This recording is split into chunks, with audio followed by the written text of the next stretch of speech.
दोस्तों नमस्कार। बहुत बहुत स्वागत है आपके अपने यूट्यूब चैनल पीके क्लासेस में। मैं हूं प्रशांत और आप देख रहे हैं अपना YouTube channel PK classes for competitive math. जैसा आप जान रहे हैं कि घन और घनमूल चैप्टर इसमें चल रहा है, तो चलिए आज का पहला प्रश्न क्या कह रहा है उसको देखते हैं कैसे बनाया जाएगा उसको। क्वेश्चन नंबर 1 है 1323 को किस छोटी से छोटी संख्या से गुना किया जाए कि वह पूर्ण घन बन जाए। पूर्ण घन बन जाए मतलब क्यूब में उसका वैल्यू आ जाए। यह क्वेश्चन आया था एसएससी 1999 में भी पूछा था और 2010 में भी पूछा था। मतलब सेम क्वेश्चन दो बार रिपीट किया है, 1999 में और 2010 में। तो देखिए इसको कैसे बनाते हैं। आप जानते हैं 1323 को सबसे पहले हम इसका एलसीएम ले लेंगे, है ना।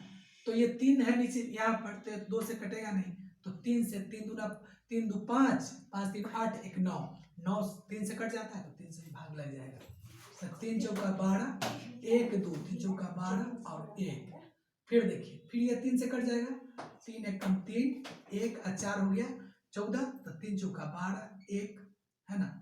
और इसमें से 2 बच गया और 1 3 सत्ते 21। ठीक है। अब देखिए फिर अब 3 से कट जाएगा, 7 4 11 1 12, फिर 3 से कट जाएगा, तो 3 चौका 12 2 और 7 3 9 27। ठीक है। अब देखिए अब ये 3 से कटेगा नहीं, अब ये 3 से नहीं कटेगा तो ये 7 से कटेगा, 7 सत्ते 49, 7 सत्ते 49 एक बार में। तो देखिए 3 गुने 3 गुने 3 गुने 7 गुने 7। देखिए ये तो घन बना लिया, क्यों बना लिया, कह रहा है कि घन बन जाए। तो घन बन जाने के लिए 3 गो अंक होगा तब ना घन बनेगा। तो 3 का तो 3 गो है तो घन बन गया। अब इसमें देखिए 7 है तो 7 2 गो है 1 2, अगर एक साथ और होता तब ये भी घन बन जाता। यानी गुना करने की जरूरत है एक साथ और से।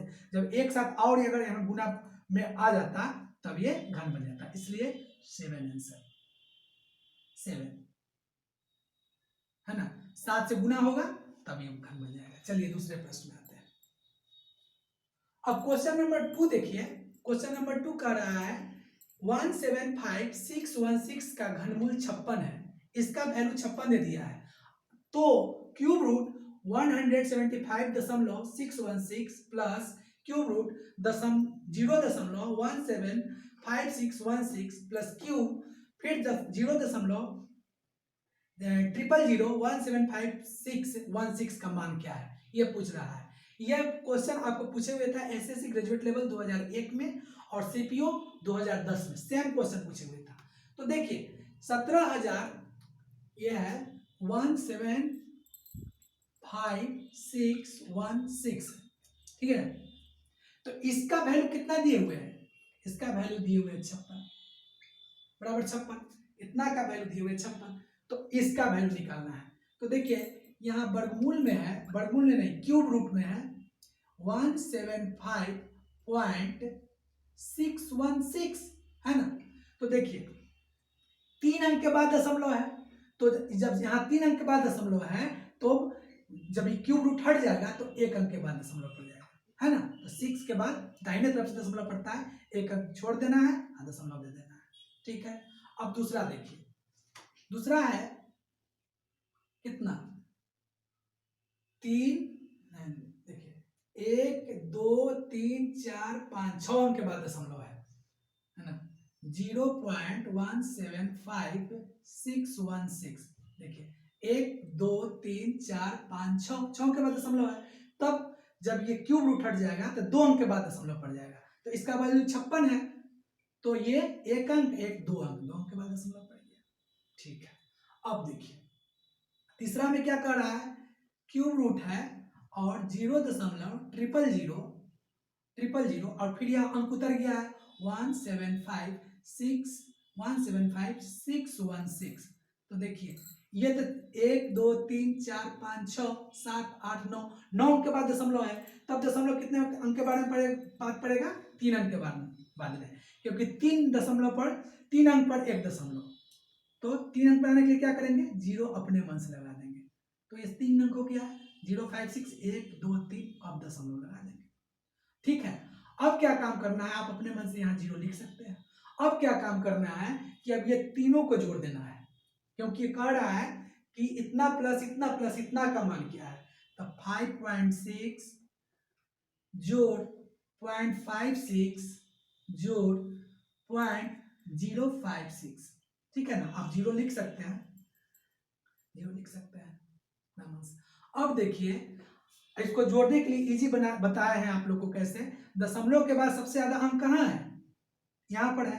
तो कितना अंक है, 1 2 3, यहाँ पर 2 है, यहाँ पर 1 है, तो सबको बराबर कर लीजिए। तो बराबर कैसे करना है, सबको 1 0 दे देंगे तो ये भी बराबर हो गया, और यहाँ 2 0 दिया तो ये भी बराबर हो गया।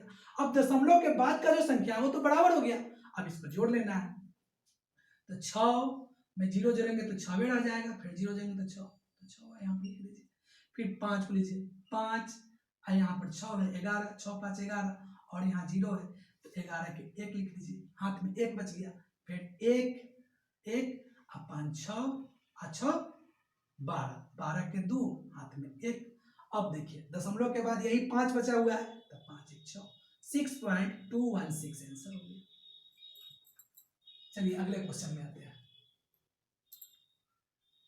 अगला प्रश्न देखिए, क्वेश्चन नंबर 3 है, 710 में सबसे छोटी कौन सी संख्या जोड़ी जाए ताकि योगफल एक पूर्ण घन बन जाए। तो देखिएगा आपको हम बताए थे कि 1 से लेकर 10 क्यूब तक आप याद कर लीजिएगा कम से कम, तब आपको समझने में काफी इजी होगी।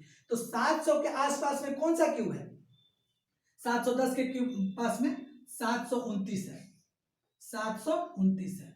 तो 10 में है, तो 710 में अगर हम 19 जोड़ देते हैं तो 729 हो जाता है, हो जाता है कि नहीं, क्योंकि यह क्यूब है, किसका क्यूब है, तो 9 क्यूब का वैल्यू है 729, 9 क्यूब का वैल्यू है 729, 729 है ना, 9 क्यूब का वैल्यू है 29। अब इसको आप निकालिएगा, कैसे चेक कैसे कीजिएगा, तो आप ऐसे भी कर सकते हैं, 7 2 9 है ना, 9 क्यूब का वैल्यू है, तो इसको देख लिए 9 8 72, 9 ठीक है, 99 81 9 बार, फिर 9 से तो है ना क्यूब का वैल्यू 3 9 बार, 3 बार आ गया 9 है ना क्यूब, तो इसका मतलब 9 हो गया, यही आंसर हो गया। हमारे समझ से आप लोग मेरी बात को समझ रहे होंगे, और इसी तरह से क्यूब निकालिएगा। अगर आपको नहीं दिक्कत हो जाता है बनाने में, याद नहीं है, तो इस तरह से आप निकाल लेंगे। चलिए अगले प्रश्न को देखते हैं। यहाँ पर हम आपको बताए हैं कि क्यूब कैसे निकाला जाता है ना। क्यूब निकालने का आपको तरीका पहले ही बताया है, फिर आपको बताया ताकि आपको बनाने में दिक्कत नहीं हो और समझने में दिक्कत ना हो। लेकिन प्रश्न के अनुसार कि कौन सी संख्या जोड़ी जाए ताकि योगफल एक पूर्ण घन बन जाए 710 में, तो 19 ही आंसर होगा, क्योंकि 710 में जब 19 जोड़िएगा, 710 जो 19 तो 729 हो जाएगा, है ना। तो पूछा कौन सी संख्या जोड़ी जाए, तो 19, तो यही आंसर हो गया, 19 आंसर।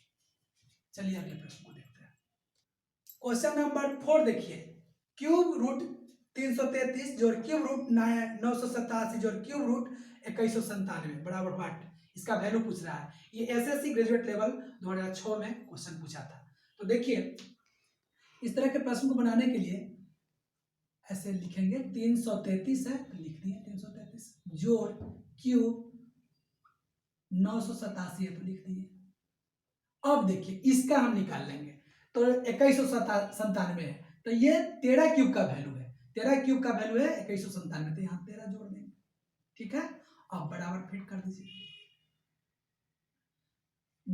333 जोड़, अब देखिए इसका निकाल लेंगे, तो 987 में जब हम 13 को जोड़ेंगे तो 1000 हो जाएगा, तो 1000 किसका वैल्यू होता है, 10 क्यूब का वैल्यू होता है 1000, क्यूब निकालना है। अब देखिए अब इसमें जब हम ये जोड़ दिए तो ये कितना हो जाए, क्यूब 333, क्यूब रूट 333 और 10 343, ये किसका क्यूब रूट होता है, तो 7 का, 7 आंसर हो गया, 7 क्यूब बराबर 343, 343 इक्वल टू है 7 क्यूब, है ना। तो पूछा किसका क्यूब रूट है, तो 7 का, तो यही 7 आंसर हो गया, 7। आप ऐसे ही बनाते हैं, अगर आपको याद आता है, तो 2197 है तो 13 इसमें जोड़ देंगे 987 में, तो हो गया 1000, 1000 किसका क्यूब होता है, तो 10 का, तो 10। अब 333 में 10 जोड़ दीजिएगा तो 343, तो 343 किसका क्यूब होता है, तो 7 का, तो 7 आंसर हो गया। आपको समझाने के लिए इतना हम बताया। चलिए अगले प्रश्न को देखते हैं। अगला प्रश्न है, यदि x का वर्गमूल y का घनमूल है तो x और y के बीच क्या संबंध है। यह क्वेश्चन एफसीआई ग्रेजुएट लेवल में 2012 में पूछा था। x का वर्गमूल, तो क्वेश्चन नंबर 5 लिख देते हैं। क्वेश्चन नंबर 5 को सॉल्व कैसे करेंगे। एक्स का वर्गमूल, एक्स का वर्गमूल है तो वर्गमूल हम ऐसे लिख सकते हैं, बराबर है y का घनमूल, तो y का घनमूल हम लिख सकते हैं ऐसे, इस पर 3 दे देंगे पावर। वर्गमूल में यहाँ पर 2 छुपा हुआ है ना, और घनमूल में 3 छुपा यहाँ पर लिखा जाता है, इसमें लिखा जाता है, इसमें लिखने की जरूरत नहीं है।